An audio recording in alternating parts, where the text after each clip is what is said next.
This morning's sermon topic, from principles to JETPIGs, which I suspect some of you have been wondering about. One of our 7 principles is the use of the democratic process, which we are about to participate in. It is 11:20. Who wants to hear this sermon some other time?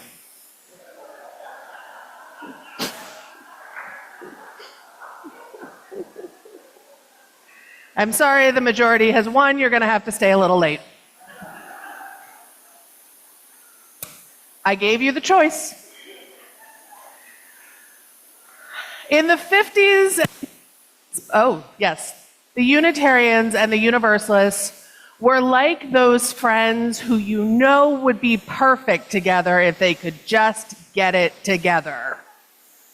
They'd been dancing around each other for decades. And like, oh, they're cute. Oh, their theology's interesting. There was 2 small liberal denominations who had the sense that maybe they belonged together, but they couldn't quite get past their fears. The Universalists, a smaller congregation, were afraid that they would be overwhelmed by the bigger, richer, more powerful Unitarians. The Universalists were suspicious that maybe the Unitarians weren't quite religious enough for a religion, and the Unitarians were suspicious that the Universalists might be a little too religious for a religion. They had real theological disagreements, but under that, I think they had a fear that all of us can identify with, that if they came together and merged, they would lose some of what made them special, what made them individual, that their unique beauty would be lost in this new, bigger thing they were creating. And they were right, to a certain extent. When we commit to be together in real ways, we will change. We will shift. We will love and be loved into becoming something different. And so for years, the Unitarians and the Universalists thought, oh, maybe it's interesting, but maybe not. But there was this counterbalance that said, I think we need each other. I think times are coming for which we can't do it alone, that we'll be stronger together. And so despite their differences and despite their uncertainty, in 1961, the Unitarians and the Universalists merged, and then they fought for quite a while about what we were going to say we believed. I want you to imagine hundreds of men, definitely men, in a dark and smoky room in Boston, just hammering out their religious language, because they still let you smoke at conferences at the time. Who are we? Who are we? What can we say we believe? And the thing that much of it hinged on was about our Judeo-Christian heritage. And not just the Judeo-Christian, but the our. Is it our heritage? Or is it just a heritage? And the compromise was that in the principles that they hammered out in 1961, we refer to the Judeo-Christian tradition. Maybe some of yours. But they hammered it out and they worked it out. I was like, phew, okay. We've been dancing around this for so long. We've done it. We're done. Right? Forever. We're just going to believe this forever. And then like 2 minutes later, someone had some thoughts. Specifically, 10 or 15 years later, some women had some thoughts about some of the language that we'd been running around with all this time. First, they noticed that whenever they referred to ministers in any of our materials, it was always he. Oh, the minister, he will, he this, he that. And the board president of the Unitarian Universalist Association, also always a he. and the moderator and the officers. You know how this goes. And in the original 6 principles, 4 times we refer to dudes. 4 in 6 principles. We affirmed love to God and love to man, the dignity of man, ideals of brotherhood, and cooperation of men of goodwill. And when this was pointed out to all of the men who had written it, I can just imagine them going, well, you know what we mean. And I can imagine all the women being like, yes, we do, and we don't care for it.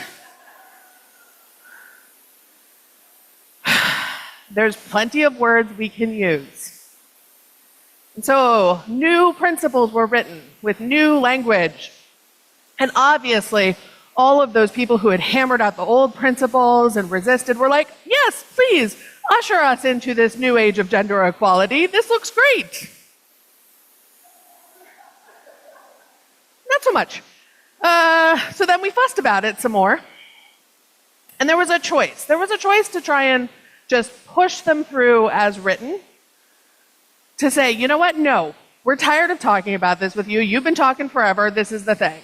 That would have been, honestly, the choice I would have made. But instead, the women decided to back a different plan, which was to say, okay, you think these can be better? Let's make them better. Let's send them out to our congregations. Let's do the thing we love to do, where we put sticky paper on the walls and everyone gets dots and markers, and let's really imagine what this can be. Let's take the time to make this not just gender neutral, but better, more representative of who we are. And in that process, we came to the 7 principles that many of you probably were introduced to Unitarian Universalism by. We affirm and promote the inherent worth and dignity of every human person. For many of us, to see that written as a church's faith statement was revelatory. We affirm and promote the interdependent web of which we are a part. We are not alone. We are part of something bigger. For many of us, our faith has been rooted in these principles that people fought over for years. And so I'm sure for many of us, our response to the notion that the principles might go away was much like those gentlemen in 1975 saying, no, these matter. These are written on my heart. We can't let them go. And we will not let them go. But it is worth listening to people who say, maybe it's time for something more. In 1985, it was time for more gender-inclusive language. In 2010 and 15 and 20, when we started thinking, it was that maybe it is time not just to enumerate our principles, but to talk about our values and how we are going to live them. It has been noted that the principles lack action verbs. What are we going to do? So like Alma, we are made of all of the things that came before. We absorb all of the parts that have gotten us here. And when people of good faith in our community say, hey, I think we can do better, we figure out how to engage with the next thing, the thing that will help us grow expansive, grow in our work for justice, grow in our desire to live our values, our 6 JETPIG values, out loud in the world. For the next year, for the next church year, every month we will be exploring one of the new values. And let's see if I can get them all without looking. Justice, equity, transformation, pluralism, interdependence, generosity, with love at the center, otherwise known as a JETPIG.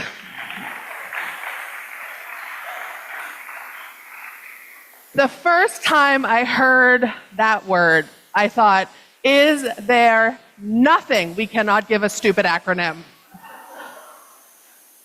This is the heart of our faith, and we're talking about JETPIGs? No wonder no one takes us seriously. And then as a little corollary, the part of my brain that is always looking for the joke went, well, getting a bunch of Unitarian Universalists to all agree on one thing, when pigs fly. See, found the joke. But here's the thing. I love the 7 principles. I have been a Unitarian Universalist since 1983. I cannot name them. I cannot get them in order. I can't even do the kids' version. I'm sure this is partially an indictment of me or my religious educators.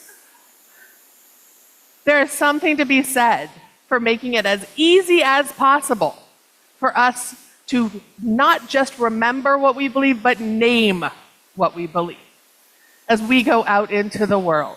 And if a silly acronym is what's going to get us there, great. We will be people of the JETPIG. Also, there's just really, really cute t-shirts. And we will be exploring these new values and how we will live them together.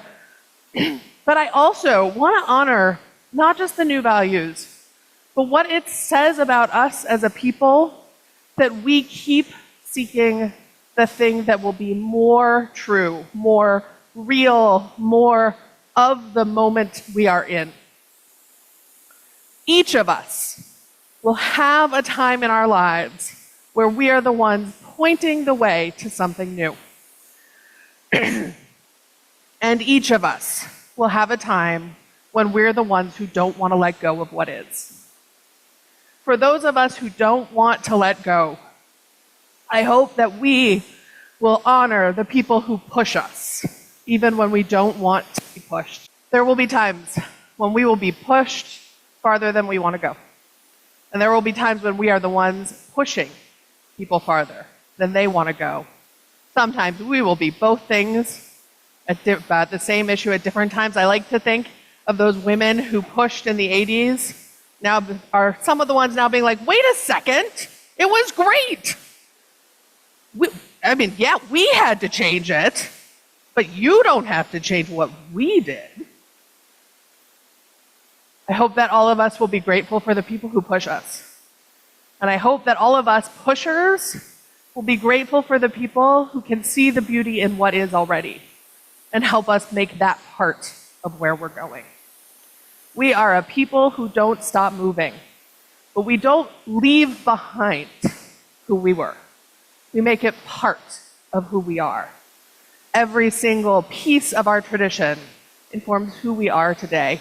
The people who won't stop pushing, the people who are ready to make love and justice in the world, to live our values and our principles, and even those 1961 principles and everything that came before.